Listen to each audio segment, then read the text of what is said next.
ভালোবাসার বাংলাদেশ।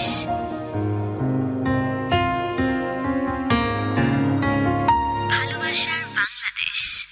আশা করি যে আপনারা আমাদেরকে শুনতে পাচ্ছেন। আচ্ছা ঠিক আছে, তাহলে আমরা গল্প শুনি। শুরু করো। আমি নিজের পরিচয় দেবো না ওর থেকেই শুরু করব? নিজের পরিচয় দিয়ে শুরু করেন। মাহফুজ বলো। যে আমি মাহফুজ, আমার বাড়ি সাতো গোবিন্দগঞ্জ। আর ওর সাথে দেখা হয়েছে ক্লাস 8-এ আমার যখন ছিলাম তখন। আর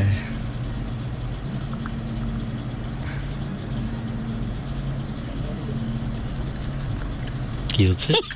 হাত পা কাঁপতেছে, আনইজি লাগতেছে। আনইজি লাগে? কি হচ্ছেটা কি? যে এরকম কি ডর করে। আচ্ছা, গাছে গরুর শরীর আসলে ভালো না, এটা বোঝা যাচ্ছে, কিন্তু তারপরেও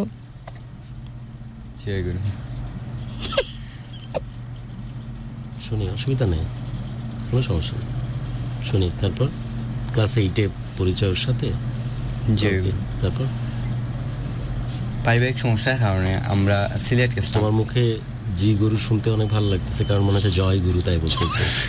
একবার বলো তো, জি গুরু মানে জয় গুরু। ওকে, তারপর পারিবারিক সমস্যার কারণে গুরু বাবা আমাদের নিয়ে সিলেট গেছিলাম। ওকে, গেছিলাম তখন ওই জায়গায় বড় হয়েছি আমরা। 6টা বোন আমার, 6টা বোনের মধ্যে 3টার বিয়ে ওই জায়গায় হয়েছে সিলেটে। তো বাবার শরীর খারাপ হওয়ার কারণে অনেক বয়স হয়ে গেছে, তো তাই আমরা দেশের বাড়িতে চলে আইছি।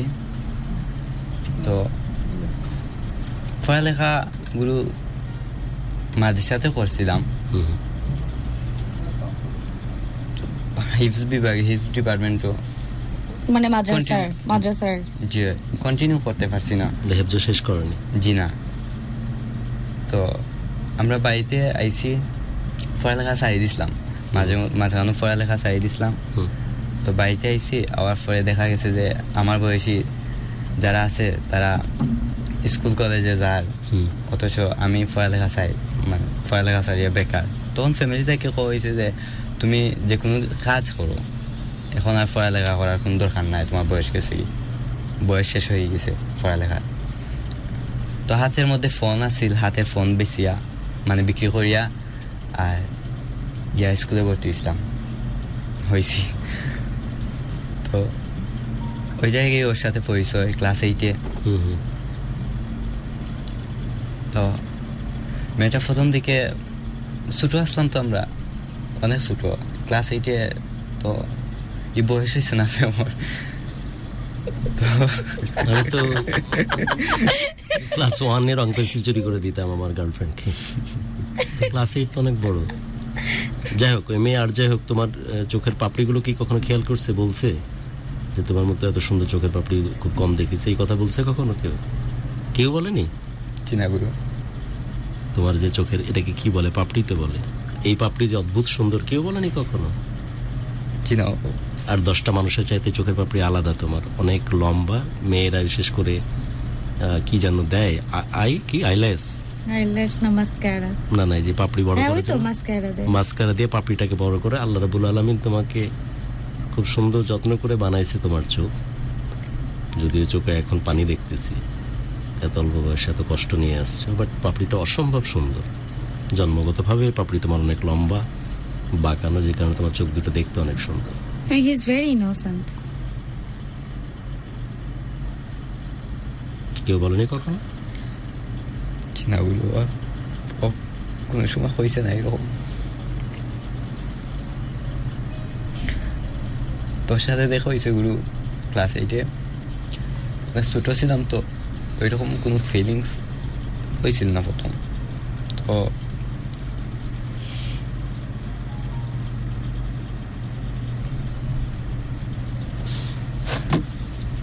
বলো, গল্প বলেন। তো স্কুলের প্রথম দিকে গেছি গুরু, তখন প্রথম যে কোনো স্টুডেন্ট নতুন নতুন গেলে তো সবাই একটু তাদেরকে চায় বা চেয়ে থাকে। গুরু স্কুলে কয়েকদিন অনেক নিরাইছিলাম, স্কুলে ক্লাস 8-এ অনেক নিরাইছিলাম, কারণ মাদ্রাসা থেকে আসার কারণ হলো একটা ছেলের সাথে মারামারি করছিলাম মাদ্রাসাতে। জি, Okay. ওই মারামারির পর বাসায় চলে আসার পর আর যাওয়া হয়নি মায়ের সাথে।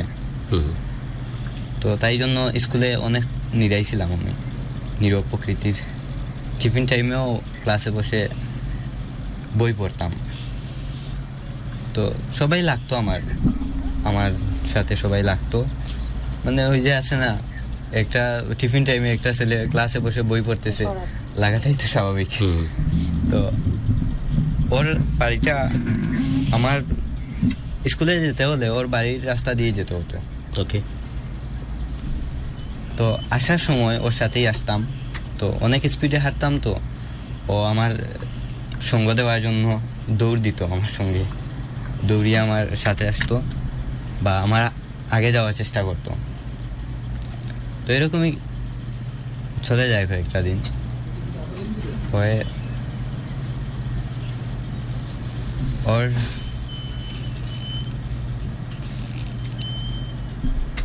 কয়েকটা দিন যায়, তারপর আস্তে আস্তে ওর প্রতি একটা ভালো লাগা সৃষ্টি হয়। একদিন হয়েছিল কি, এমন বৃষ্টি হচ্ছে, আমি ওর বাড়ির রাস্তা দিয়ে যাইতেছি, তখন ও ছাতা নিয়ে আমার জন্য আসছিল দৌড় দিয়ে, যে ধরুন ছাতা, আমার বৃষ্টিতে ভিজে যাবে, বই ভিজে যাবে। তখন আমি বলছিলাম যে বই ভিজলে ভিজুক, আমি তো ছেলে মানুষ, আমি ভিজলে কিছু হবে না, তুমি একটা মেয়ে মানুষ, তুমি ভিজলে সমস্যা হবে। তখন ওই দিন থেকে মানে তার প্রতি আলাদা একটা ফিলিংস তৈরি হয়, যে একটা মেয়ে ছাতা দিতেছে, ভালো লাগে। তখন ওরা একটু ভালো লাগে। আর এরপরে ক্লাসের মধ্যে আমি পিছনের ডেস্কে বসতাম, ও সামনের ডেস্কে বসতো, তখন পিছনে তাকাতো আমার দিকে, আমিও তার দিকে তাকাতাম। তো একদিন ও স্কুলে আসে নাই, তখন তাকে দেখার জন্য গেছিলাম ওর বাড়ির দিকে, বাড়ির রাস্তা দিয়ে। তখন দেখছিলাম যে ও গোসল করে আসতেছে। আমাদের গ্রামে তো পুকুরে গোসল করে, ছোট ছোট মেয়েরা তো পুকুরে গোসল করে। তখন ও পুকুরে গোসল করে আসতেছে, তখন ওর ভিজা চুল এগুলা দেখে ওর প্রতি ক্রাশ হওয়াটা হয়েছিল। এটা কি জীবনের প্রথম ক্রাশ না? জি, ওই আমার জীবনের প্রথম ক্রাশ। এর আগে কোনো প্রেমও হয়নি, ক্রাশও হয়নি? জি না। আচ্ছা, তো মনোযোগ দিয়ে দেখছিল সেদিন? জি, অনেক। ওর একটা হাসি এখনো মনে আছে, ওই যে চুল দিয়ে যখন ভেজা চুল দিয়ে পানি পড়তেছিল মুখের উপরে, এগুলো? জি হ্যাঁ, জি। কেমন দেখাচ্ছিল? আমার দেখা ওই মোমেন্টটা সবচেয়ে সুন্দর আছে।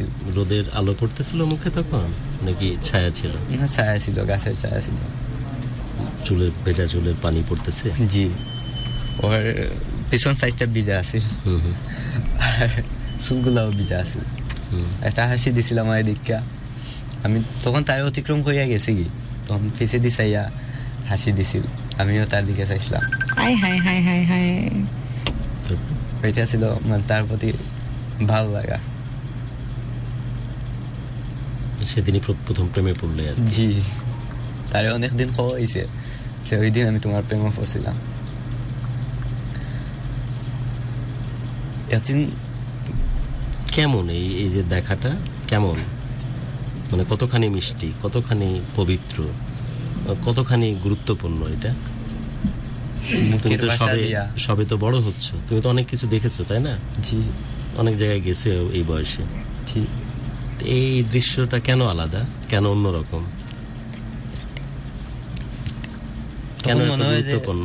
তখন মনে হয় গুরু, হয়তো এই মুভমেন্টটা যদি আটকানো যাইতো, তাইলে বারবার পিছিয়ে নিতাম টাইমটা। পৃথিবীতে আর কিছু চাওয়ার নাই? জি না, জি না। ভালো লাগে গুরু, আলাদা একটা খুশি মনে লাগে। আর যে হেঁটে যাওয়াটা, ওই ভঙ্গিমাটা মনে আছে তোমার? জি। ওইটা কেমন? ওইটা ওর চুল দিয়া, ভিজা চুল দিয়া পানি পড়ে, ও হাত দিয়া এভাবে কানের পেছনে চুলগুলো সরায় দিচ্ছে, জিও সরাইয়া দিছিল, দিয়া একটা হাসি দিছিল এদিকে ঘুরিয়া, দিয়ে হেঁটে যাওয়াটা। এর চেয়ে মিষ্টি কিছু দেখেছো দুনিয়াতে এখন পর্যন্ত? চিনাগুরু এর চাইতে পবিত্র কিছু দেখা হয়নি। চিনা। তারপর গুরু আমাদের এলাকায় ওই স্কুলে শুধু ওই আমার পাড়া থেকে ওই স্কুলে শুধু আমিই যেতাম, আর কেউ যেত না আমার পাড়া থেকে ওই স্কুলে। তখন ওর বাবা একদিন ওকে বলতেছে, আমার ফ্রেন্ডের মাধ্যমে শোনা, ও আমার ফ্রেন্ডের কাছে বলছিল যে আমার সাথে যাওয়ার জন্য ওর বাবা ওকে বলছে, তুই একা যাস কেন, তুই ওই ছেলেটার সাথে যেতে পারিস। ওর বাবা ওকে বলছিল, তখন ও এসে আমার ফ্রেন্ডকে বলছিল এই কথাটা। তখন আমার ফ্রেন্ড বলছিল আমাকে, তো ও এই কথা বলার পর, আমার ফ্রেন্ড আমাকে বলার পর আমি বলছি ওকে যে আমার একটা মেয়েকে ভালো লাগে। বলছে কে? সে। আমি বলছি তারে জি হ্যাঁ তাকেই ভালো লাগে। তখন সে বলছে যে তোর দ্বারা হবে না। তখন আমি বলছিলাম যে কেন হবে না? তখন ওর সাথে একটা বেট হয়েছিল যে তুই 3 মাসের মধ্যে ওকে ইমপ্রেস করে দেখাবি তো তোকে 2টা টাইগার দেবো। অনলি 2টা টাইগার? জি। আচ্ছা, তারপর সেটা হইছে? ইমপ্রেস তো আমি করছিলাম, আমার ফ্রেন্ড এখন আমার 2টা টাইগার খাওয়াইছে না। আচ্ছা, তারপর তার ওর বাবা ওরে বলার পর ও আমার জন্য একদিন রাস্তার মধ্যে 40 মিনিট অপেক্ষা করছে গুরু। তখন আমি গেছি 40 মিনিট পর, ওর সাইটে দিয়ে হাইটে আমি ওরে অতিক্রম করিয়া যাইলাম। তখন ও কর যে আমি তোর জন্য অপেক্ষা করলাম আর তুই আমাকে ফেলে চলে যাচ্ছিস। তো আমি ওরে বলছিলাম যে আপনি আমাকে বলছেন? তো বলছিল এখানে কি আর কেউ আছে? তো আমি বলছি না, আর কেউ নেই। তখন ওর সাথেই হেঁটে কথা বলে বলে গেছিলাম স্কুলে। তো কয়েকদিন পর ওকে প্রপোজ করা হয়েছিল, জাম্বুরা দিয়ে প্রপোজ করছিলাম, জাম্বুরা চাটনাই দিয়ে, আর একটা ডায়েরি ছিল। তখন ও নেয়নি, রাস্তার মধ্যে ফেলে রাখছিলাম জাম্বুরা আর ডায়েরিটা, ও নেয়নি আমার ডায়েরিটা আর জাম্বুরা। তখন স্যারকে নিয়ে দিছিলাম, স্যারকে বলছিলাম স্যার আপনার জন্য বানিয়ে আনছি, আপনি খান। তখন স্যার ক্লাসের মধ্যে এসে বলছিল অনেক মজা হয়েছে নাসিম, সরি আমার নামটা, অনেক মজা হয়েছে। তো আনাটা হয়েছিল ওই জন্য, কিন্তু ও তো নেয়নি, তাই আর আমার প্রপোজটাও অ্যাকসেপ্ট করেনি, কিছু বলেনি যে তুই আমার পিছু হাঁটবি না বা তুই আমাকে আর ডিস্টার্ব করবি না, এরকম কিছু বলেনি। মানে এমনিতেই কথা না বলে চলে গেছে, আনসার দেয়নি। পরে কয়েকদিন আর ওর সাথে কথা বলা হয়নি, ওর দিকে চাওয়া হয়নি। তো ও আমাকে 2-3 দিন পর বলছে যে স্কুল ছুটি হওয়ার পর আসছে, দৌড় দিয়ে আসছে আমার পিছু নিয়ে বলছে যে তুই আমার দিকে চাস না কেন? আমি কি না তুই আমার দিকে না চাওয়ার জন্য আমি বলছি তোরে? আমি বললাম না। তারপরে ছেলে তোর দিকে চাইলে তো ইপটিজিংয়ের মতো দেখাবে। একজন মানুষরে আমি প্রপোজ করছি, তখন সে অ্যাকসেপ্ট করেনি, তাহলে এটা তো ইপটিজিং হয়ে যাবে, তাই আমি তোর দিকে আর চাইনি। তো বলছে আমি তো এরকম কিছু বলিনি তোকে, মানে ক্যান্সেলও তো করিনি না, এরকম কিছু বলছে। তারপর কেটে গেছে 1 বছর। হ্যাঁ বলিনি, নাও তো করিনি, নাও করেনি। আমরা জেএসসি পরীক্ষা দিছি, পরীক্ষা দিয়ে এরকম জুলাইয়ের অবস্থায় ছিলাম। তো তখন রাগ হয়েছিল যে আর কতদিন এভাবে। তখন গুরু ওকে ভুলার জন্য সিলেট চলে গেছিলাম, আবার আমাদের গ্রামের বাড়ি ছেড়ে সিলেট কাজে চলে এসেছিলাম, সিসি ক্যামেরার কাজে। তখন যে সিলেটের শপের যে ওনার ছিলেন, উনি আমাকে ওনার দোকানের চাবি দিছিলেন, যে বলছিলেন তুমি সকালে এসে দোকানটা অন করো। তারপর দোকানটা অন করো। তখন তাকে দেখার জন্য, যে সিলেট তাকে ভুলার জন্য গেছিলাম, তাকে তো ভুলতে পারি নাই। হুদা রুমের মধ্যে তার কথাই মনে পড়তো বেশি, মসজিদ কোয়ার্টারের মধ্যে থাকতাম, তার কথাই মনে পড়তো বেশি। তখন রাতের খানির টাকা বাঁচিয়ে তাকে দেখার জন্য সকালে যেতাম সিলেট থেকে। এবং ছেলেটা এত কিউট আমাকে বলছিল তাকে আমার 3 দিন আগে আসলে কনফার্ম করার কথা। গুরু, এটা একটা আপনাকেও বলে রাখি, তাকে আবার 3 দিন আগে কনফার্ম করার কথা। তো আমি তাকে জিজ্ঞেস করলাম, আপনি কিভাবে আসবেন সিলেট থেকে, এখানে তো অনেক দূর। বললো যে আমি গাড়ি ভাড়া করব। তো আমি ভাবলাম ঠিক আছে, সে আসলে বিত্তশালী, সে গাড়ি নিয়ে আসবে, ঠিক আছে। তো আমি জাস্ট তাকে একদিন আগে কনফার্ম করার জন্য ফোন করি, তখন তিনি আমাকে বলতেছে যে গাড়ি তো আপা আমাকে কালকে কনফার্ম করেন নাই, আমি তো টাকা ভেঙে ফেলছি, এখন তো আমাকে গাড়ি বাসে আসতে হবে। তো আজকে আসার পর আমি তাকে জিজ্ঞেস করলাম, বাসে আসতে কষ্ট হয় নাই? বলছে আমি তো ভাবছিলাম ফ্রেন্ডদেরকে নিয়ে আসবো, ঢাকা শহর দেখবো, গল্পও বলবো, কিন্তু টাকা তো ভেঙে ফেলছে, আপনি তো তখন আমার কনফার্ম করেন নাই। সো এখন আমি টাকা ঋণ করে বন্ধুদের কাছ থেকে তারপর তিনি গল্প বলতে আসছেন। এবং গুরু আজকে অনেক অসুস্থ, আপনারা দেখতে পাচ্ছেন গুরুকে দেখে যে তিনি আসলে খুব অসুস্থ। আমি তাকে জোর করে আজকে নিয়ে আসছি শুধুমাত্র এই ছেলেটার আকতি দেখে। ছেলেটা বলছিলেন, যখন আমি মানে কথা হচ্ছিল যে গুরু আসবে না, ছেলেটা তখন যে ওর যে ইমোশন গুরুর প্রতি, যে আমি তো ওনার কথা শুনেই প্রেম করছি, ওনার কথাগুলো শুনেই তো আমার মধ্যে ইমোশন জাগছে, তাহলে আমি আজকে একটু গুরুকে ছুঁয়ে দেখতে পাবো না? তো গুরু কোথায় ছিলাম? তুমি ছেলে বলছিলে যে ওই যে সকালবেলায় দিয়ে চলে যেতে ওর সাথে দেখা করার জন্য, টাকা বাঁচিয়ে রাখতে যাতে করে ওর সাথে দেখা। কত দূরের দূরত্ব এটা, যেখানে তুমি কাজে গেছিলে মসজিদের যে সিলেট জিন্দাবাজার থেকে আমার বাড়ি গোবিন্দগঞ্জ সাতক থানা। তাহলে কতক্ষণ, কয় ঘন্টার পথ এটা? 40 মিনিট। মানে প্রতিদিন ওই সকালে টার্গেট করতে গিয়ে দেখা করার? জি। এবং এর জন্য টাকা জমায় রাখতে যাতে করে তুমি দেখা করে আসতে পারো? জি। তারপর তখন তারে দেখার জন্য সকালে ঘুম থেকে উঠে, অনেক সিসিটিভি ক্যামেরার কাজে গেছিলে তাই তো? জি। ওকে। তারে দেখার জন্য সকালে ঘুম থেকে উঠে আমার ওই স্কুলের সামনে যেতাম, আবার তারে দেখে এসে দোকান খুলতাম জিন্দাবাজার। তোমার পড়ালেখার খবর কি তাহলে? তখন ইচ্ছা ছিল যে তারে ভুলে যাব আর কামে মনোযোগ দেব, পড়ালেখা আর হবে না। তো এরকম হয়নি। স্কুলে খেলা শুরু হয়েছে, তখন গেছি, দোকান থেকেই গেছি তারে দেখার জন্য। তারে একটা চিঠি দেখছিলাম যে আমাকে কি। আবার আরেকটা ঘটনা ঘটছে, আমি যখন সিলেটে আসবো তখন ফ্রেন্ডদের নিয়ে গেছিলাম ওর চাচাতো বোনের কাছে, যে আমি তো সিলেট চলে যাচ্ছি, তাহলে আমার নাম্বারটা রাখো আর ওরে দিও, আর বলবা যে আমাকে কল দিতে। তখন ওনাকে তো পাইনি, ওনার বান্ধবী একটারে পাইছিলাম, ওর কাছে নাম্বারটা দিছি। তো আমি সিলেট যাওয়ার পর সকালে ঘুমের মধ্যে আছি, তো ও 22টা কল দিছে। 22টা? জি। আমি তো ভাবছিলাম ও দিছে কল, তাই দৌড় দিয়ে দোকানে গেছি, গিয়া ফোনে মিনিট পড়ছি, পরে ওকে কল দিছি। দেওয়ার পর বলছি যে হ্যালো, তো বলছে যে হ্যাঁ বলো, আমি মমিনা বলতেছি। আমি বললাম যে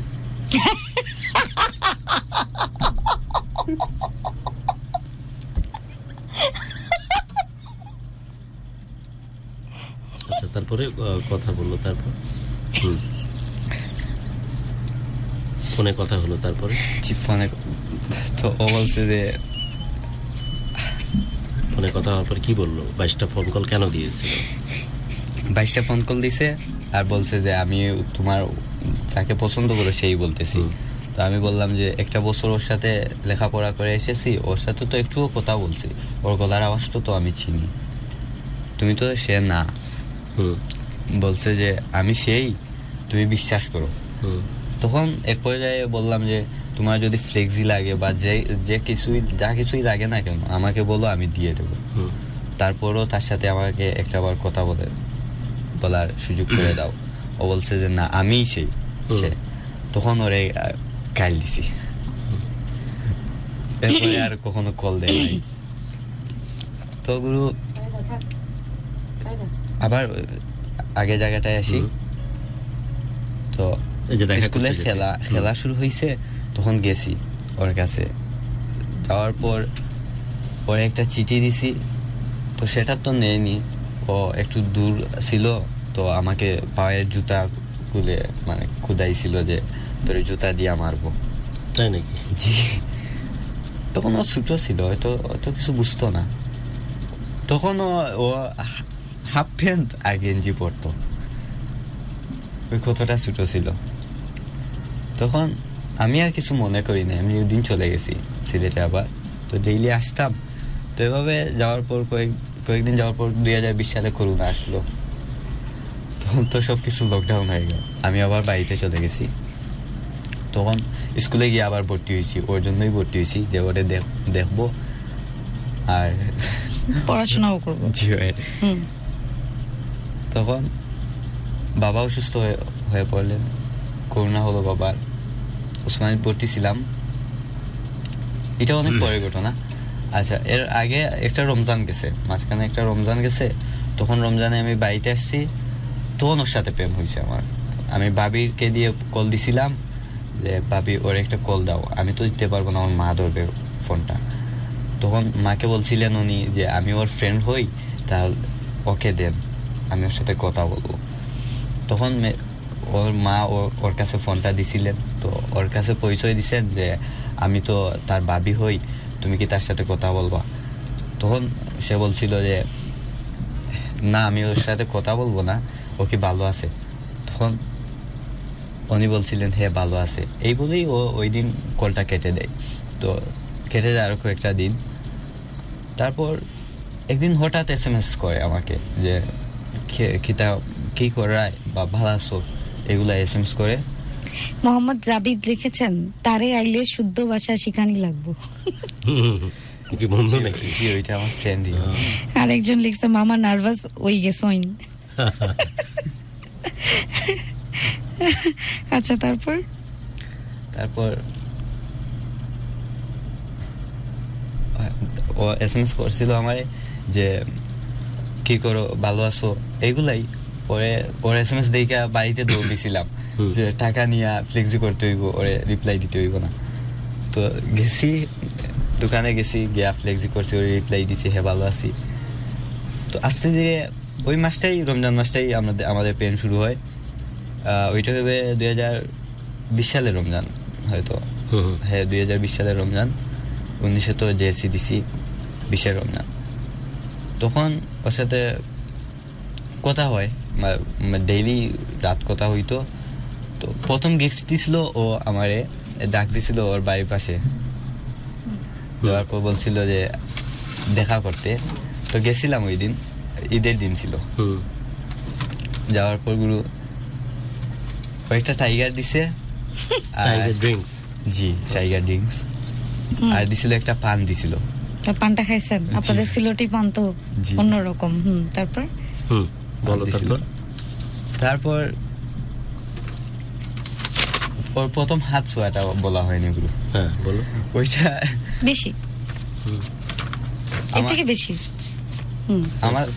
আমাদের ওর পাড়ার, ওর হয়তো বাগনা হয়তো লাগে, ওই ছেলেটার একটা চেইন আমার কাছে ছিল। তখন ওই চেইনটা আমি তাকে দেওয়ার বদলে, মানে তার বাগনাকে দেওয়ার বদলে তাকে দিছিলাম, যে ওইটার দেওয়ার বাহানায় নি তার হাতটা ছুঁয়া যায়। ওই দিন ওর হাতটা একটু, শুধু আঙুলটা ছুঁয়েছিলাম ওর, ওই চেইন দেওয়ার জি বাহানায়। এটা যদি চেইন হয় তাহলে কিভাবে? ধরো তুমি দিচ্ছ, জি, আমি লাজুক হাত, এই যে টাচ। জি, ওইটাই ওর প্রথম টাচ ছিল। এটা আবার ডিফারেন্ট কি? যেমন ওইটা ছিল যে চুল দিয়ে পানি পড়তেছে, হেঁটে যাচ্ছে, মানে মুগ্ধ করার মতো ছিল না ওইটা? এটা ডিফারেন্ট কি ছিল? টাচ হওয়ার পরে কি হলো? শক লাগছিল, শর্ট লাগছিল। মানে এটা কি ধরনের অনুভূতি? তখন তো গুরু ভিতরে কম্পন শুরু হয়েছিল না, যখন ও চাইছিল তখন ভিতরে কম্পন শুরু হয়েছিল না, এটা ভালো লাগা সৃষ্টি হয়েছিল। আর ওর যখন টাচ করছিলাম ভিতরে, যখন সে গোসল করে পুকুর থেকে উঠে যায়, জি, ভেজা চুলের পানি গাল বেয়ে পড়তেছে, পেছন দিকটা আবার জামাটা ভেজা চুলের পানিতে, জি, তাই না? তো এবং তার যে হেঁটে যাওয়াটা, এটা ছিল একটা কম্পন সৃষ্টি হয়নি তখন, বাট অদ্ভুত ভালো লাগা ছিল। আর এই যে যখন টাচ হলো তখন কি কম্পন শুরু হয়ে গেছে? এটা মনে হয়েছে হার্টবিটটা নিয়মের চেয়ে অতিরিক্ত জোরে বাড়ি মারতেছে। আচ্ছা, তারপর গুরু ওর সাথে রিলেশন স্টার্ট হয়েছে, ঠিক মতোই চলছে। আমরা রিলেশন হয়তো মায়ের একটু বেশি হয়েছে গুরু, আমাদের 4 বছরের রিলেশন হয়তো 3 বছর মাই দিয়ে গেছে। বুঝিনি, মানে ঝগড়া, জি। ঝগড়া দিয়েই গেছে হয়তো 3 বছর 4 বছরের মধ্যে, 1 বছর। মারামারি তো না? না জাস্ট ঝগড়া, না ঝগড়া ঝাটে। কি নিয়ে ঝগড়া লাগে? মায়ের বলে নাকি সিলেটি ভাষায়? জি, মায়ের বলে। মায়ের? তাহলে আসল মারামারি কি বলে? আমরা কিন্তু মায়ের বলতে মারামারি বুঝি, তাই না? মানে পিটাপিটি। কিন্তু তাহলে পিটাপিটিকে কি কয় সিলেটি ভাষায়? আমরা তো মায়েরই কই। ওটাও মায়ের, বাট তর্কাতর্কি। না না, তর্কাতর্কি তো তোমাদের মধ্যে যেটা হচ্ছে এটা তো তর্কাতর্কি না। জি, গায়ে হাত তোলাতুলি তো গায়ে হতো হাত না? তোলাতুলি তো না। নাকি হতো? গায়ে হাত তোলাতুলি হতো? গায়ে হাত তুলেছেন কখনো ওর? বুঝাই তো জি যাচ্ছে। গুরু। তো বল, আমার সামনে তো মানুষ সত্য কথা বলতে আসে। কে তুলছে? আপনি তুলছেন? জি। তো বল, বলে খালাস হয়ে যায়, ভেতরটা পরিষ্কার করে ফেল আজকে।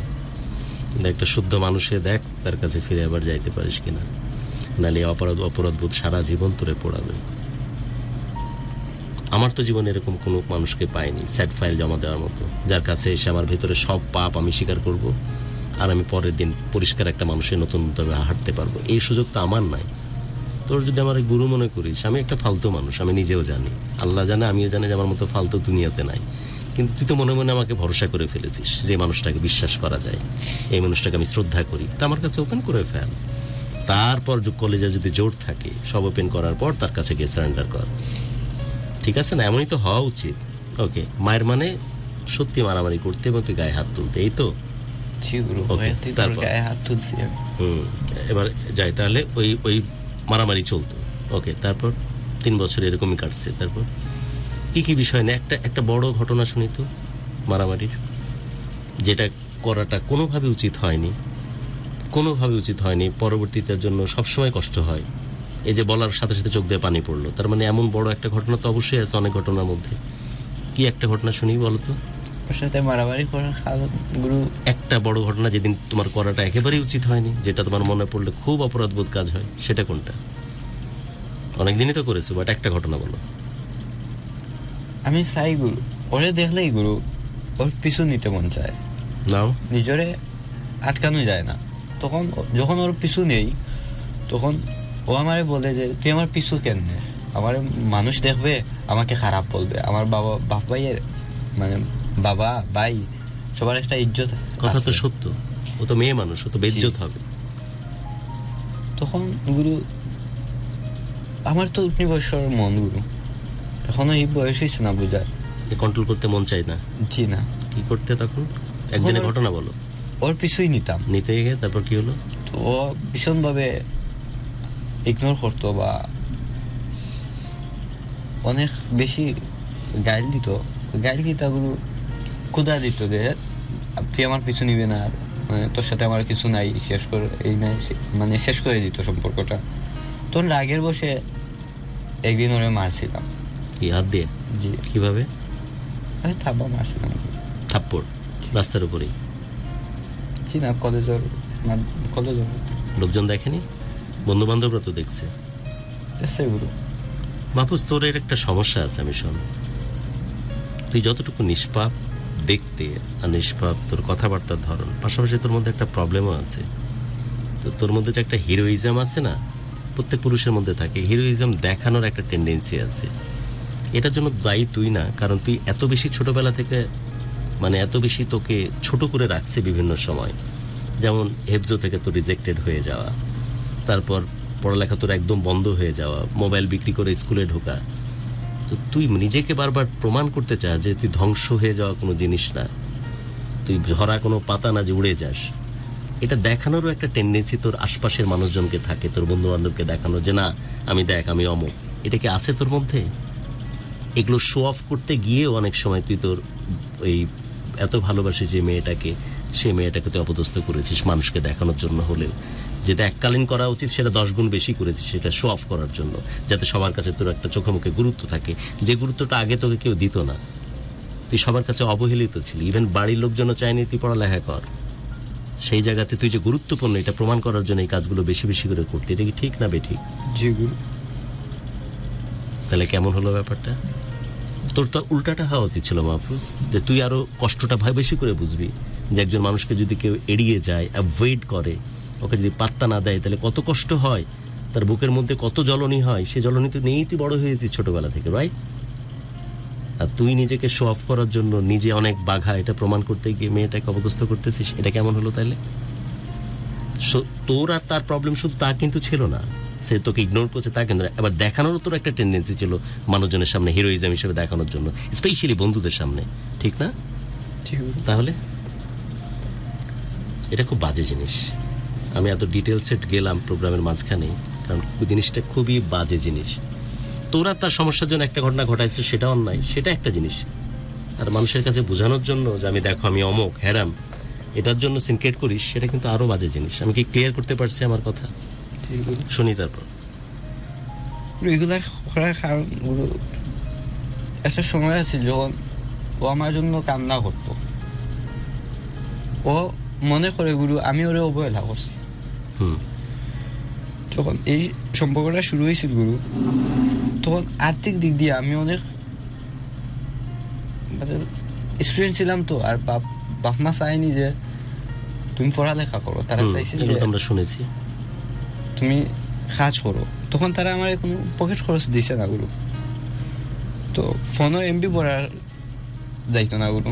তখন আমার বাড়ি থেকে 15 মিনিটের রাস্তায় আমার ফ্রেন্ডের দোকান ছিল, তো যখন ও SMS দিত ওই দোকানে দৌড়িয়া যাইতাম ওর SMS এর রিপ্লাইটা দেওয়ার জন্য। তখন ওই যে টাইমটা নষ্ট হতো, ও মনে করতো যে আমি ওরে অবহেলা করতেছি বা ইচ্ছা করে রিপ্লাই দিতেছি না। আমার ফোনটাও নষ্ট ছিল, চার্জ বেশি সময় টিকতো না, তো তাই ফোন অফ হয়ে যেত। তখন মনে করতো যে আমি ওরে পাত্তা দিতেছি না, তখন ও কান্না করতো, আর আমি তো ওর SMS এর রিপ্লাইটাও দিতে পারতাম না। তো তখন ও মনে করতো যে আমি ওরে অবহেলা করতেছি। তো আস্তে আস্তে গুরু ও আমার থেকে এখন আর গুরু ও আমার জন্য কান্না করে না, ওর চোখে পানি আসে না আগের মতো, ওই মায়াটা নাই আর। হয়তো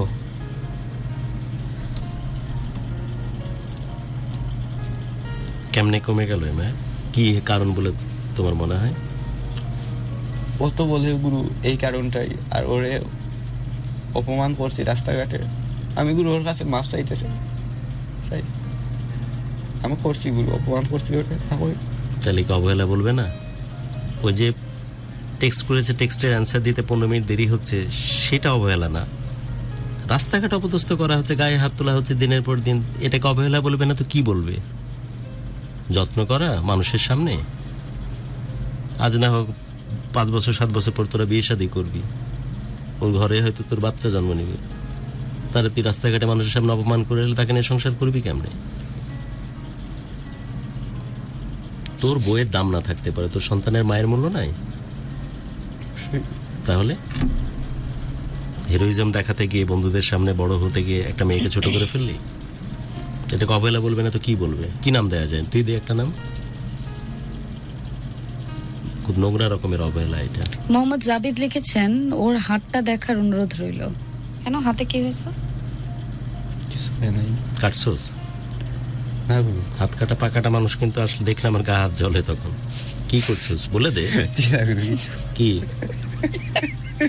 আমাকে কিন্তু আগেই বলছে এই পার্টটা গুরুকে বলতে না, কারণ গুরু ওকে বকবে। না, এইসব এই যে যারা আত্মহত্যা করবো, এই করবো সেই করবো বলে, এদেরকে আমার সহ্য হয় না। আল্লাহ এত যত্ন করে মানুষকে বানাইছে, কত সম্ভাবনা একটা মানুষের। তোরা এখনই খারাপ লাগতেছে, চল আমরা 2 ভাই মিলে ঘুরে আসি 2 ঘন্টা, দেখবি যে দুনিয়া কত সুন্দর। আবার কালকে কষ্টের কথা আসতে পারে, তো উঠে দাঁড়ানোর ক্ষমতা তো না থাকা উচিত। নাহলে ওই মানুষকে নিয়ে কিসের কথা? হাত পা কাটছোস, তাই তো? কাটছোস না কাটুস নি? সত্যি কথা ক, কাটছোস? দেখি কাটার ধরন কেমন, কোন হাতে? আমার দিকে তাকায় থেকে লাভ কি? আমি দেখি কাটার ধরন কেমন, দেখি কোন হাত, এ হাত না এ হাত, দেখি দেখা। আমার এখন কিছু বলবো না, আমি শুধু দেখবো।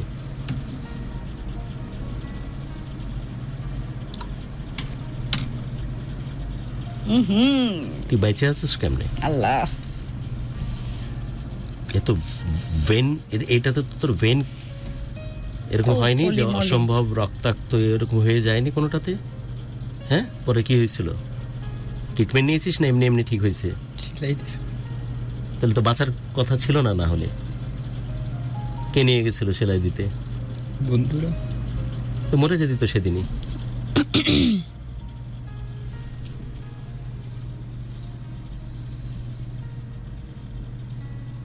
আমি কিন্তু এগুলো একেবারেই মানে আমি এই ধরনের যদি জানতাম, তুই কি শুনছিস যে আমি গত 48 ঘন্টা বিছানা থেকে নামতে পারিনি? বিলিভ মি, আসলেই পারিনি। এবং আমার শরীর অসম্ভব রকমের খারাপ। তোর কথা বলাতে তখন আমি চিন্তা করলাম, একটা ছেলে যদি আমার জন্য সিলেট থেকে আসতে পারে, আর আমি যদি অসুখের বাহানায় আজকে না যাই, তাহলে এই ছেলে যে সম্মানটা আমাকে করে, সে সম্মান তো আমি ডিজার্ভ করি না। তাই নিজের সাথে যুদ্ধ করে চলে আসছি এগুলো দেখতে। যখন অনেক ছোট আসলাম তখন থেকে আপনার প্রোগ্রাম শুনতাম, তা আমিও তো সেটার মূল্যায়ন দিই বিধায় তো এই অবস্থাতে আমি তোর সামনে বসা, তুই দেখতেছিস। তোকে বলেনি যে আমি অসুস্থ, আমি আসতে পারবো না? চিকুর আমি আপুরে রিকোয়েস্ট করছি আপনারা আনার কথা। হ্যাঁ, দিয়ে এই যে একটার পর একটা তোর আপু মেসেজ পাঠাচ্ছে আমাকে, লাস্টে না পাইরে আমি তখন এই যে তোর কথাই লিখছি, তুই দেখে নে, মিলায় নে। ওই তোর আপুর মেসেজ কর, এই যে শান্তু ওনার নাম, এই যে দেখ একটার পর একটা মেসেজ, এই যে বেশি কষ্ট হলে বাদ দেন, লাস্ট কথা কিন্তু অনেক কথা লিখছে তোকে নিয়ে, এমনভাবে বলছে ছেলেটা ডট ডট ডট ডট, মানে এই যে এগুলোই। তখন লাস্ট টাইমে এসে বললাম যে ঠিক আছে ড্রাইভার গাড়ি পাঠা, কারণ আমার গাড়ি চালানোর মতো ক্ষমতা নাই। তো ভালোবাসা তো আমি যে বলি, অনেকে হয়তো ভাবে যে বানায় করি কিনা আমরা, এসব একতরফা তো না। আমি মূল্য দিতে পারি বিধা আমি এবং ভালোবাসা বাংলাদেশ এই টিম ডিজার্ভ করি যে মানুষ আমাদেরকে ভালোবাসবে। শুধু প্রোগ্রামের ভিউয়ারশিপ বাড়বে না, যারা আমাদের ভক্ত, যারা আমাদেরকে ফলো করে, সেটা 5 জন হোক, পাগলের মতো ভালোবাসবে, কারণ সেই ভালোবাসা আমরা ডিজার্ভ করি। তো এগুলো দেখার জন্য তো আমি কোনোভাবে এক্সপেক্ট করিনি। খুবই দুঃখজনক এইটা। আচ্ছা যাই হোক, আমাকে তো অ্যাটলিস্ট কথা দে, আমি যদি এতটুকু স্যাক্রিফাইস আজকে তোর জন্য করে থাকি, তো এই ধরনের ঘটনার পুনরাবৃত্তি আর কখনো ঘটাস না। ঘটাবি আর এটা তোর গার্লফ্রেন্ডের কথা ভুলে যা, পরিবার ভুলে যা, আমাকে অন্তত একটা কথা দিয়ে যে একটা যাকে তুই গুরু বলে সম্মান করে কথা বলতেছিস, জীবনে এই কাজটা আর করিস না। করবি? ওকে, তারপর এখন বর্তমানে কি অবস্থা বল? সম্পর্ক আছে এখনো তোদের? কিন্তু তোর মনে হয় যে সেই মায়াটা নাই তোর প্রশ্নে? তো তাকে উদ্দেশ্য করে কিছু বলার থাকলে বল, তুই আমার উপস্থিতিতে বল, কি বলতে চাস আর কি ভুল করেছিস সব খুলে বল। বলে তাকে কথার সাথে কথা বল, তাকে মেনশন করে কথা বল, বল কি বলতে চাস।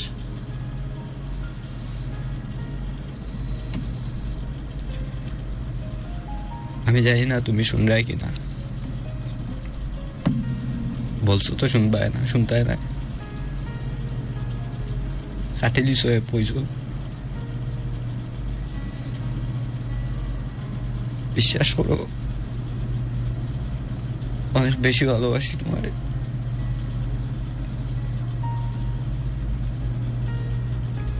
আমি জানি না আমি বিদেশ যাইতে পারবো কিনা, আমি জানি না আমি তোমার পাইবো কিনা,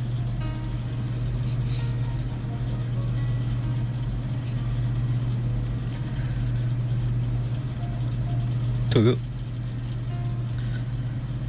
যখন বড় হইব তখন এই অতীতটা মনে করি আবার আসবো।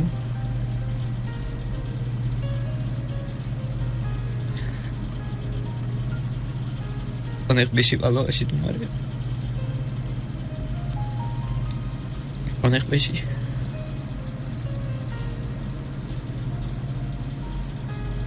কিছু করার নাই।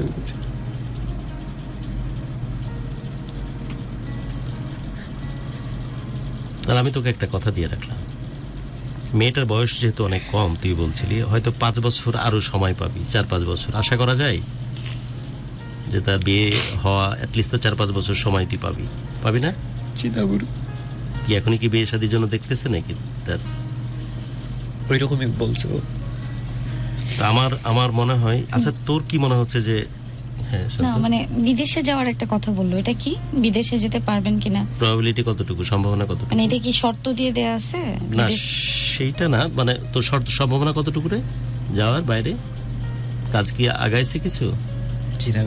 আচ্ছা আমাকে তুই বলতো যে এখন তোর একটা জায়গাতে শুধু প্রবলেম যেটা আটকায় আছে, সেটা হচ্ছে তোর নিজের, বুঝতেই তো পারছিস সমস্যাটা কোথায়, নিজেকে প্রতিষ্ঠিত করা, আর কিছু প্রবলেম না। কিন্তু প্রতিষ্ঠিত হলেই মেয়ের যে তোর প্রতি বললি অবহেলা ঠিক না, মেয়েটার যে মায়া তোর প্রশ্নে থাকা উচিত সেটা আগে যেতে অনেক কমে গেছে, সঙ্গত কারণে কমেছে তোর বিহেভিয়ার জন্য। এটা তো তুই অস্বীকার করতে পারিস না, তাই তো? এবং সেটার জন্য তুই সর্বময় ঘটনা যা ঘটিয়ে রেখেছিস তার জন্য তুই ক্ষমা চাইলি তার কাছে। আমি তোকে তোর ভাই হিসাবে কথা দিয়ে রাখলাম, সময় যেহেতু তোর হাতে খুব কম, কারণ মেয়ের যে কোনো সময় বিয়ে শাদী হয়ে যেতে পারে, তবে মেয়ের যে বয়স তুই কনসিডার করলাম, আমরা যেভাবে শুনলাম তোর কাছে, হয়তো আরো 2-3 বছর হয়তো এইভাবেই সময় হয়তো পার হয়ে যাবে। তুই সফল হওয়ার সব রকমের প্রচেষ্টা অব্যাহত রাখ। আমাকে আজ যেমন জ্বরের মাথায় তুই আমাকে তুলে নিয়ে এসেছিস, আর একটা কথা তোকে দিয়ে রাখলাম, তুই যদি এর মধ্যে মোটামুটি সফল হতে পারিস, যাতে করে যে কোনো পরিবার তার সন্তানকে আরেকজনের হাতে তুলে দিতে ভরসা পাবে, এইভাবে যদি নিজেকে সফল করতে পারিস, আরেকটা কথা তোকে দিয়ে রাখলাম, আমি এতেশাম এখান থেকে হোক অথবা তোর সাথে শ্বশুরে গিয়ে হোক, আমি তোর জন্য তদবির করব। আমি কি বুঝাতে পারছি? এর আগে কন্ডিশন একটাই, যে আমি কার জন্য তদবির করব। আমার যদি সন্তান হতো, নিঃসন্দেহে আমি আমার সন্তানকে রাস্তায় ঘোরা ভবঘুরে কোনো মানুষের সাথে বিয়ে দিতাম না। দিতাম কি? কোনো পরিবারও চায় না। আমি নিঃসন্দেহে হাত কাটা পা কাটা কোনো এ ধরনের একটা লাফাঙ্গা ছেলের হাতে আমার মেয়েকে তুলে দিতাম না। আমি সন্দেহাতীত ভাবে যে জান দিয়ে দেবো, অমুক করব, রাস্তা রাস্তায় কেঁদে বেড়ায়, বা কেউ হয়তো নেশা ভাঙ করে, এদের হাতে আমাদের মেয়েকে তুলে দিতাম না। দিতাম কি? তোর দায়িত্ব হচ্ছে নিজেকে সফল করে তোলা, তোর দায়িত্ব হচ্ছে সঠিকভাবে চলা, যাতে করে তোর খবর চারিপাশে পৌঁছে যায় যে এখন এই মাহফুজ একটা পরিবর্তিত মানুষ, সে সমস্ত দিক দিয়ে চেঞ্জড এবং অসম্ভব রকমের ভালো একজন ছেলেতে পরিণত হয়েছে, এবং সে সফল হয়েছে এই কাজ করে। সেটা যেই হোক, চাকরির মাধ্যমে হোক, বিজনেসের মাধ্যমে হোক, বিদেশ যাওয়ার মাধ্যমে হোক, তুই শুধু যদি এই কাজটা করতে পারিস, আমি তোকে বললাম, আজকে আরেকবার কথা দিয়ে রাখলাম তোকে, যে আমি এখান থেকে হোক ওভার ফোন, আইদার তোর সাথে গিয়ে শ্বশুরে যাওয়া হোক, যেভাবে হোক, আমি অন্তত এই তদবিরটা তোর জন্য করব যে আমাদের এই ছেলে এখন এই করে, তার এই পোর্টফোলিও, প্লিজ আপনাদের মেয়েকে আমাদের ছেলের হাতে তুলে দেন। আমি কি বুঝাতে পারছি তোকে? এবং তুই বিশ্বাস কর, আমার বলার হয়তো অতদূর প্রয়োজনও পড়বে না। তুই যদি সত্যি সফল কাম হোস, তোকে এই দীর্ঘ নিঃশ্বাস আর কষ্ট নিয়ে বাঁচতে হবে না, বরং যার ওই গোসল করে পুকুর থেকে উঠে আসা চুলের যে পানি, যেটা গাল বেয়ে ঝরে পড়তেছিল, যেটা তুই একবার চোখ বন্ধ করলেই দেখতে পাস, স্পেশালি ওই লকেটটা দেওয়ার বাহানাতে, চেনটা দেওয়ার বাহানাতে যে টাচ, যেটা দারুণভাবে তোকে আন্দোলিত করেছিল সারাটা জীবন, এই আন্দোলিত ভাব এই মানুষটি তোর সাথে থাকবে। কিন্তু খুব জরুরি নিজের যত্ন করা, আর তার চাইতে বড় জরুরি যাকে আমরা ভালোবাসি তাদের যত্ন করতে জানা এবং শেখা। কারণ যত্নের নামই প্রেম, আর যত্নের নামই ভালোবাসা। পৃথিবীতে কোনো জিনিস গ্র্যান্টেড না, এই ভাবনা থেকে বের হয়ে যাস। কারণ যে প্রেম পরিমাণ প্রেম আর ভালোবাসায় পড়ে আছিস তুই ওর সাথে, সারা জীবন তোর এলোমেলো হয়ে যাবে। আমার মনে হয় সব ঠিক হয়ে যাবে। নিজেকে শুধরানোর মিশন আজকে থেকে শুরু কর, আজ থেকে, এখন, এই মুহূর্ত থেকে, এখন থেকে শুরু কর।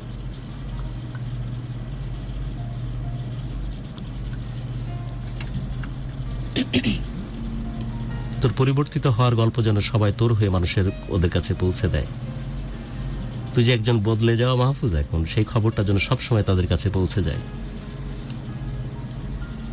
তুই তোর নিজের জীবনে সফল হওয়ার চাইতে তোর ভালোবাসার মানুষকে পাওয়ার জন্য যে পাগলের মতো পরিশ্রম করে চলেছিস, সেই তথ্য যেন তাদের কাছে পৌঁছে যায়।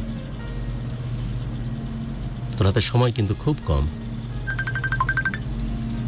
খুবই কম সময়। সময়টা প্লিজ কাজে লাগা, না হলে কিন্তু এই দীর্ঘ নিঃশ্বাসের কান্না তোর জীবনটা এলোমেলো করে দেবে। পারবি কি? গুরু, খুব ছোট থেকে ছোট ভুলগুলাও আমার অনেক বেশি কান্দায়। আমার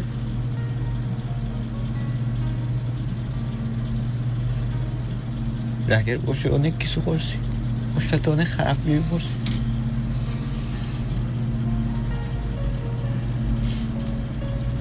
তবে গুরু মাফ পাইছি না কোনো সময়। মাপ কি চাইছিলে এর আগে কখনো? পায়ে ধরিয়া মাফ চাইছি গুরু, কলেজে সবার সামনে। আর পায়ে ধরিয়া মাফ চাইছি মাফ হয়েছে না গুরু আমারে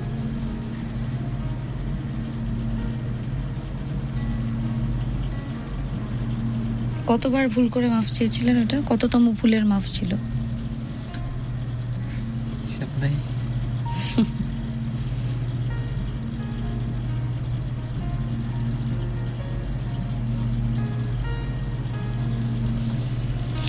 তোকে নিয়ে আমার খুব ভয় হচ্ছে,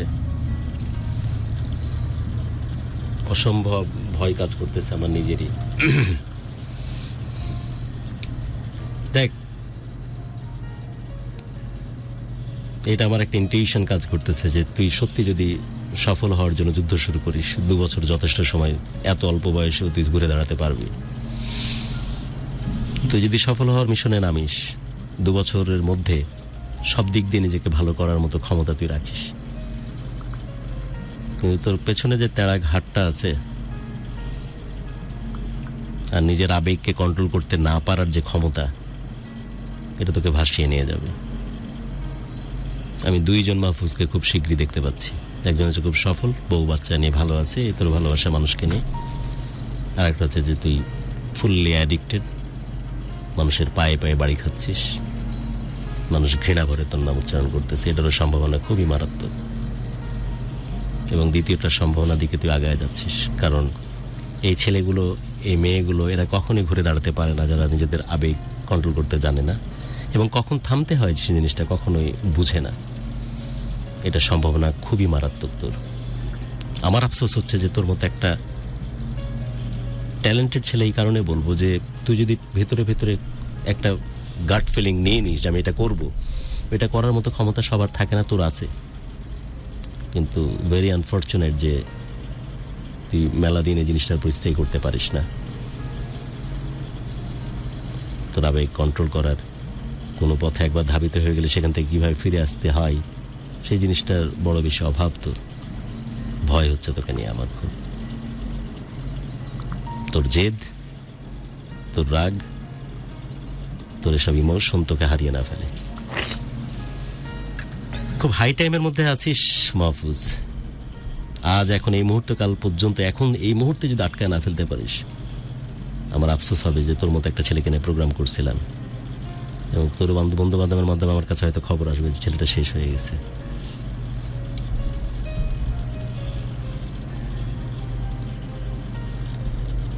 চেষ্টা করে দেখ পারিস কিনা, বাট ভয় হচ্ছে তোকে, বিলিভ মি, ভয় পাচ্ছে আমি তোকে। গুরুর জন্য একটা লাইন লিখছিলাম, বলতে পারি? বল।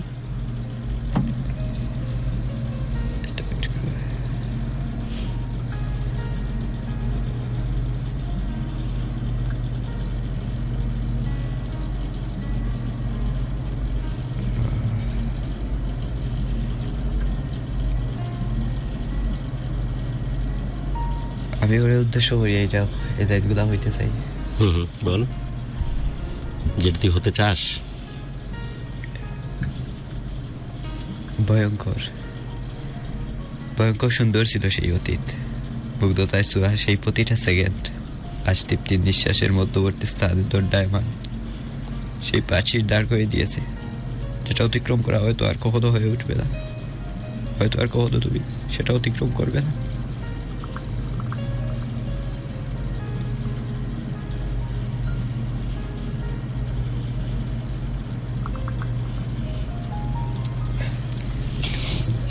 বিদায় নিচ্ছে আজ,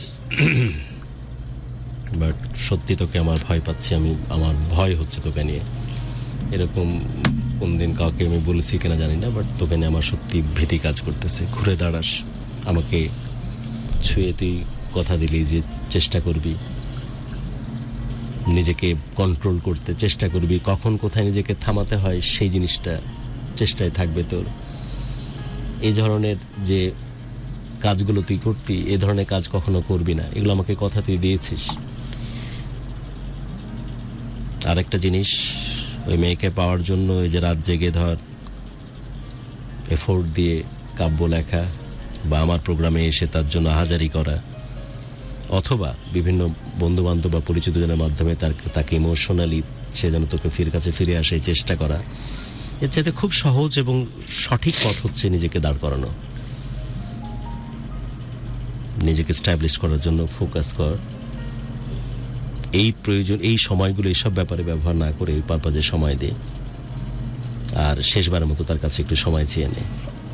এবং শেষবারের মতো, তুই তো বারবার কথা দিস আর বারবার কথা ভাঙিস, সেই কারণে ভরসা মেয়েটি পায় না।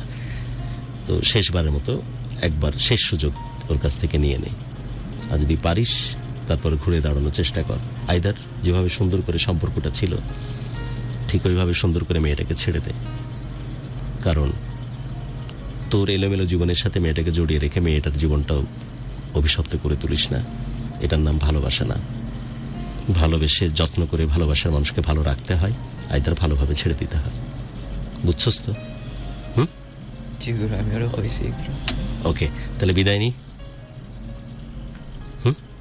কিন্তু আমাকে কথা দিয়েছিস কিন্তু নিজেকে ঘুরে দাঁড়ানোর জন্য সর্বোচ্চ চেষ্টা থাকবে তো? আমার ওই কিছু হইবা নি গুরু রে।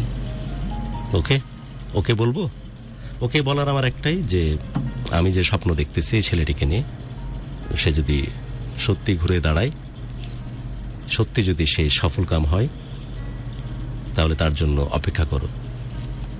আর যদি পরিবর্তিত যে মানুষ হওয়ার কথা আমি বললাম, ওর অ্যাক্টিভিটি, ওর চালচলন এবং নিজেকে গড়ে তোলার ব্যাপারে, নিজেকে প্রতিষ্ঠিত করার ব্যাপারে, সেগুলো যদি সে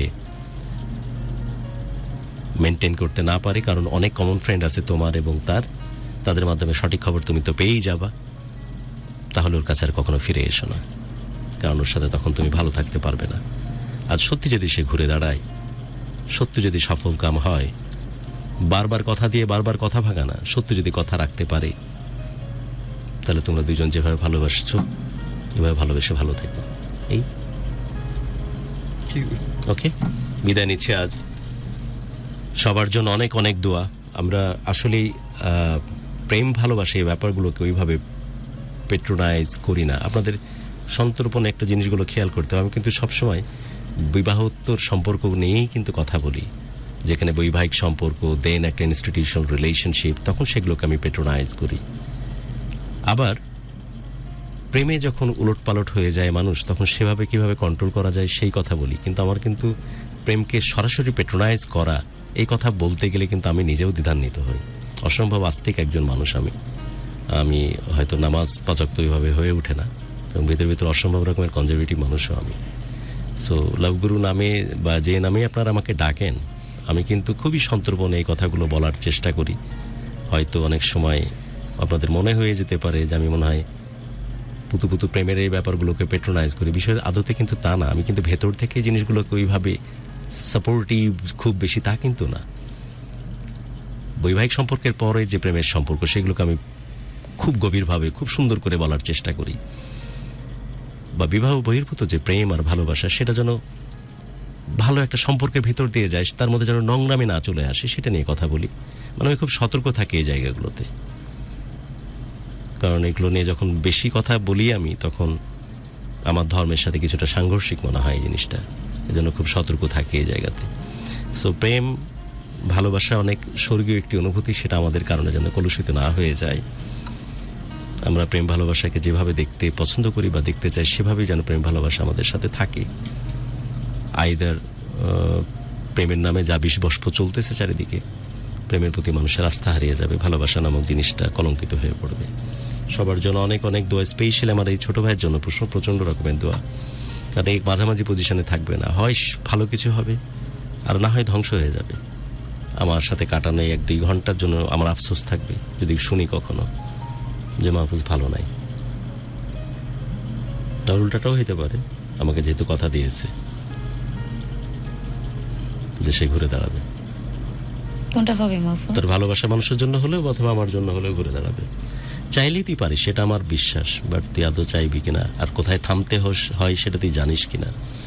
তুই কেমন জানিস, সিলেট যাইতে যেতে ধর ওখানে আর একটা হঠাৎ করে নতুন মানুষের সাথে পরিচয় হলো, তোর বয়সী, ও বললো যে চলো বান্দরবান যাই, তোমার সাথে আমার আড্ডা দিতে খুব ভালো লাগতো, তুই বান্দরবান চলে যাবে।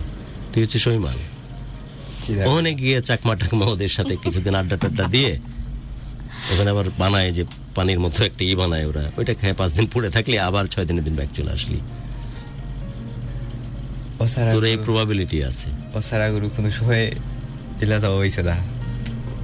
গেছি তোর পরেই গেছি। যেখানে গেছিস এবং তার হয়ে গেছিস। জি, জুতা ছাড়াও সিলেট ওর করে গেছি। তো সেই কথাই বলছি যে এগুলো কেন আমি এত রিলেট করতে পারি, আমি এরকমই ছিলাম। তাই ধর গেছি বাড়ি থেকে একদিনের কথা বলে 19 দিন নাই, 19 দিন নাই, কি টিস্যু লাগবে? 19 দিন নাই, বাপ আমার এসে পকেট চেক করতেছে যে কিভাবে ও কাটালো, দেখতেছে যে টাকা পকেটে ছিল তার চেয়ে কিছু টাকা বেশি আছে। সো আমি ওই সময় বিভিন্ন সময় যখন কথা বলি ওগুলো আমি রিলেট করতে পারি। তো এই ধরনের মানুষ আমি বেঁচে গেছি কেন, আমি থামতে হয় এটা জানি, তাই সময় মতো আমি থেমে গেছি। যারা থেমে গেছি বিধায় অনেক বড় কিছু হয়েছে তা না, কিন্তু 5টা মানুষ তো আমাকে ভালোবাসে। তো তুই যদি সত্যি জানতে পারিস শুধু এতটুকু যে কোথায় থামতে হয়, তো তোর মতো সেরা আর দুনিয়াতে নাই। কিন্তু বড় দুঃখের ব্যাপার এটাই তুই পারবি না। আর যদি পারিস তাহলে তুই সফল, আর না পারলে তো বুঝতেই পারছিস। মানুষের কাছে শুনবো যে এখন জিন্দা বাজারে ভবঘুরে মানুষের একজন। কথা দিচ্ছিস তাহলে? কিন্তু খুব টাফ এটা। এই যে বললাম এখনই গাইতে গিয়ে তোর প্যাচ লেগে যেতে পারে। পারবি? লাগবে পারবি? 2 বছর ট্রাই কর, অ্যাটলিস্ট 2 বছর, বেশি দিন না, মাত্র অনলি 2 years। এর মধ্যে বিয়ে শাদী হবে না মেয়েটার, মাত্র 2 বছর। দেখ রেজাল্ট আসে কিনা। তুই যখন থেকে চেঞ্জ হওয়া শুরু হবি না, যখন থেকে তোর সফলতার গল্প চারিদিকে যাওয়া শুরু, ওদের তোর তো অনেক কমন ফ্রেন্ড আছে, তারও পরিচিত তোরও পরিচিত, সব তথ্য ওখানে ট্রান্সমিট হওয়া শুরু হবে। তুই দেখবি যে সব ঘুরতে শুরু হয়েছে। কিন্তু ওই কথা মানুষকে আর দিস না যে কথা দিয়ে বারবার কথা বরখেলাপ হয়। রাইট? ওকে, টেক কেয়ার, আল্লাহ হাফেজ, বিদায় নিচ্ছি আমি। অলরাইট, যে এস সাকিব লিখেছেন প্রেম হচ্ছে, আচ্ছা প্রথম যখন শুরু করবে তখন ভীষণ ভালো লাগবে, শেষ হয়ে যাবে যখন তখন আর কাউকে কিছু বলতে পারবে না। তবে একজন একটা দারুণ কমেন্ট করেছে, আমি সেই কমেন্টটা একটু দেখি। শেখ আনোয়ার লিখেছেন মাহফুজ ভাই মেয়েদের পাশনে না ঘুরে, আচ্ছা মেয়েদের পিছনে না ঘুরে নিজের কর্মের দিকে ঘুরেন, দেখবেন যে মেয়ের বাপ মাও আপনার পিছনে ঘুরবে। আচ্ছা, তারপরে হচ্ছে মোহাম্মদ সাহাব লিখেছেন গুরু ভালোবাসা কি অপরাধ? কেন একটা মেয়ের জন্য একটা ছেলে জীবন উজাড় করা ভালোবাসা জন্ম নেয়? এই উত্তরটা কি কেউ দিতে পারবেন? 12 বছর একটা মেয়ের জন্য একতরফা ভালোবাসলাম, জীবন প্রায় শেষ করে দিয়েছিলাম, বাকিটা ইতিহাস। আচ্ছা, এই যে আপু কি দেখেন আপনি, আই লাভ ইউ গুরু, আমি কুয়েত থেকে দেখছি সাকিব আহমেদ জয়েন করেছিলেন, তারপর সাহাব আছেন জয়েন করে, তারপরে দেখতে পাচ্ছি গুরুকে আমার সালাম জানিও, শাওরিন সুলতানা পাখি, জি আপনার সালাম জানিয়ে দিয়েছে। সাকিব একটা দারুণ কমেন্ট করেছেন, লিখেছেন যে আমাদের উচিত কারো কাছ থেকে প্রতিশোধ নেয়ার জন্য পরিবর্তন হয়ে যাওয়া, কারণ পরিবর্তন প্রতিশোধের চাইতেও ভয়ঙ্কর। ঠিক আছে, এটা কিন্তু আপনার বন্ধুই বললো। সো পরিবর্তন হয়ে দেখান, ঠিক আছে মাহফুজ? 2 বছর গুরু সময় দিয়েছে, 2 বছর পর আমরা আবার আপনাকে কোনো একদিন আমাদের স্টুডিওতে নিয়ে আসবো।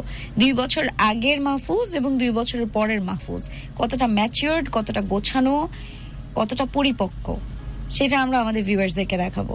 ঠিক আছে, এই যে আজকে আপনি কথা বলতে গিয়ে বারবার কেঁদে ফেললেন, আপনি প্রচন্ড ইমোশনাল, 2 বছর পর আপনি আরো বড় হবেন, তখন আপনার মধ্যে আরো ম্যাচুরিটি আসবে, আপনি আরো বড় হবেন, আপনার ভুলগুলো আপনি বুঝতে শিখবেন, জীবনটাকে গুছিয়ে নেবেন, তখন আর চোখে পানি আসবে না, আসলেও সেই পানি হবে আনন্দের, ভালো লাগার। বুঝতে পেরেছেন? এবং আজকে যদি সেই মেয়েটি আপনাকে শুনে থাকে, সেই মেয়েটিও মনে মনে 2 বছরের একটা প্রিপারেশন নেবে। এই 2 বছরে আপনি আপনার নিজেকে ঘুরিয়ে দেখাবেন। এই 2 বছরে এমন কোনো সময়, এমন কোনো সিচুয়েশন আপনি তৈরি করবেন না যেখানটাতে আপনার মেয়েটাকে সরি বলতে হয়। আমরা মেয়ে মানুষ তো অনেক অভিমানী হই, আমাদের ভালোবাসা একতরফা আমাদের ভালোবাসা থাকে, কিন্তু অন্য তরফা যেটা থাকে সেটা হচ্ছে প্রচন্ড রেসপেক্ট, সেলফ রেসপেক্ট। আপনি কোনো মেয়েকে পটাতে পারবেন, কোনো মেয়ের ভালোবাসা অর্জন করতে পারবেন যদি সেই মেয়েটাকে আপনি সম্মান করেন। এর বাইরে যদি আপনি ওই মার্সিডিজও দিয়ে দেন, সেই মেয়ে কখনোই আপনার প্রেমে পড়বে না। এটা কিন্তু সমস্ত লেসন, মানে সমস্ত বয়েজদের জন্য এটা একটা সর্ট অফ লেসন কিন্তু। ঠিক আছে, আপনারা মেয়েদের জন্য অনেক কিছু করেন, কিন্তু দিন শেষে যেটা করেন না, যেটা করা হয়ে ওঠে না, সেটা হচ্ছে সম্মান, রেসপেক্ট। একজন নারী আসলে অসম্ভব রকমের রেসপেক্ট চায়। সবার সামনে মারধর, সবার সামনে চিৎকার চেঁচামেচি, ছোট করে কথা বলা, অপমান অপদস্থ করা, এটা কখনোই আপনি কোনো মেয়ের মন জয় করতে পারবেন না। বুঝতে পেরেছেন? তো আমার মনে হয় যে এটা একটা বিশাল বড় লেসন। আজকে গুরু আপনাকে, আপনার দিনটা তো ফাইনালি ভালো গেল না? গুরুর সাথে দেখা হলো, কথা বলে হালকা লাগছে না এখন অনেক? হ্যাঁ, মনের যত কষ্ট ছিল সেগুলো সব ঝেড়ে ফেললাম না আমরা? হ্যাঁ, তাহলে এখন থেকে গুরু যেটা বলছে সেটা আমরা সেই রাস্তায় আগাবো। ঠিক আছে, ইনশাআল্লাহ 2 বছর পরে আপনারা আমি শান্ত কথা দিচ্ছি, আমাদের এই ভালোবাসার প্ল্যাটফর্ম যদি থাকে, আমি শান্ত যদি থাকি, ইনশাআল্লাহ এই সেম প্ল্যাটফর্মে আমরা আবার ডাকবো মাহফুজকে। এই 2 বছরে মাহফুজ কতটা চেঞ্জ হয়েছে, কতটা পরিবর্তন নিজের মধ্যে নিয়ে এসেছে, কতটা পরিপক্ক সে হলো, তার প্রমিসে সে আসলে কতখানি অটুট, সেটা আমরা দেখব। তবে ইনশাল্লাহ সেই এপিসোডটা হবে অনেক চমৎকার, অনেক সুন্দর, এবং যেখানটাতে আপনারা একজন দারুণ মাহফুজকে দেখতে পাবেন, আপনারা বাহবা দিবেন। আজকে অনেকেই যেমন বললেন না যে মানে ঢাকা এফএমের এই ভালোবাসার বাংলাদেশ এই প্ল্যাটফর্মটা আসলে একটা ইমোশনের জায়গা, উইচ ইজ ভেরি ট্রু। এই প্ল্যাটফর্মে এসে আমি এরকম অনেককে দেখেছি যে অনেকে কেঁদেছে, যে আমি মাঝে মাঝেই এই অনুষ্ঠানের কথা শুনে অনেক বেশি হাসতাম, ব্যঙ্গ করতাম। মানুষ কাঁদে, মানুষ আসলে এই প্ল্যাটফর্মে গিয়ে গল্প বলে কাঁদে, মানুষের এত ইমোশন কোথা থেকে আসে? আর সেই আমি এই মঞ্চে, এই প্ল্যাটফর্মে অনেকবার হয়েছে যে আমি আসলে নিজে কেঁদেছি, যেটা আমি কান্না করার পর আমি নিজেই অবাক হয়ে গেলাম যে আসলে এভাবে করেও মানুষকে ইমোশন ছুঁয়ে যায়, আবেগ ছুঁয়ে যায়। সেটাই আসলে আমার ক্ষেত্রে হয়েছে বহুবার। তো এই জন্য বলি যে এই ভালোবাসার বাংলাদেশের প্ল্যাটফর্মে এই একটা অরা তৈরি হয়, গুরু যখন আসেন সমস্ত কিছু শুরু হয়, একটা অন্যরকম আবহ তৈরি হয়। সেই আবহে কেউ কারো ইমোশন লুকিয়ে রাখতে পারে না। ভালোবাসার বাংলাদেশের এই প্ল্যাটফর্ম 1000 বছর বেঁচে থাকুক, এটাই আমরা প্রত্যাশা করি। এবং এখান থেকে যারা যায় তারা একটা লেসন নিয়ে যায়। আজকে মাহফুজও তেমন একটা লেসন নিয়ে গেলেন। আশা করি এই লেসন অনুযায়ী মাহফুজ আগাবে এবং মাহফুজের জীবনটা আরো আগের থেকে অনেক বেশি সুন্দর এবং মসৃণ হবে। এই প্রত্যাশায় আমি শান্ত বিদায় নিচ্ছি আপনাদের সবার কাছ থেকে। এবং বলে রাখা ভালো যে মাহে রমজানের প্রথম জুম্মা কিন্তু আজকে সময় মতো আসলে আমরা সেই জুম্মার টাইমটাতেই, মানে শুক্রবারেই আছি। সবার মনের আশা পূর্ণ হোক এই রমজানে, এবং সবাই সবার জন্য দোয়া করি, মুসলমান ভাই বোন যারা আছি, এবং দারুণ একটা রমজান কাটুক পরিবার পরিজনদের সাথে। আজকের মতো আমি শান্ত বিদায় নিচ্ছি, সবাইকে শুভরাত্রি।